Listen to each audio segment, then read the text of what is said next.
So for this vlog, I'm going to be talking about Operation Varsity Blues. It came through on D1 Ticker on Saturday, and I'd never heard of it, but what it was is a 2019 college admission bribery scandal, and it was headed by this guy named William Rick Singer, and he actually has a foundation called Key Worldwide Foundations, and what it was, or what it was supposed to be, is that it's a charity, it's a nonprofit charity, and he gets donations, and then he puts on after-school programs and is a life coach for disadvantaged students. But instead, he was getting donations from really wealthy parents, and then he was contacting college administrators and college coaches, and he was giving them money or trying to bribe them to get unqualified students admitted into the university. And so there were actually a few top colleges that did this. I know there was UCLA,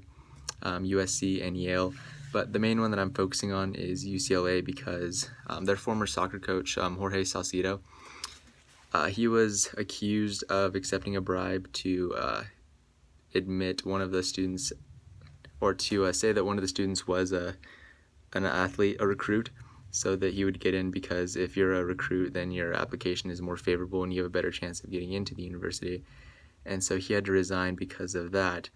But he actually filed a claim against UCLA a couple days ago, saying that there's internal documents that UCLA didn't submit to the court that proves, or that serves as evidence that they've actually been accepting bribes for quite some time so that their athletic department could get more money. So it'll be interesting to see how that is, because in 2014, I know the tennis coach at UCLA got in trouble for accepting donations and for falsely identifying students as athletic recruits, even though they weren't. So it'll be interesting to see, because if that's true, then UCLA is kind of just hiding behind the coaches, because obviously the coaches got in trouble.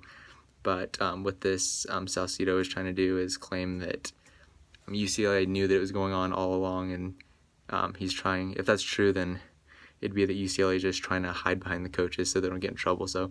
it'll be interesting to see if UCLA has to submit the internal documents, and then what happens after that if they end up having to do so.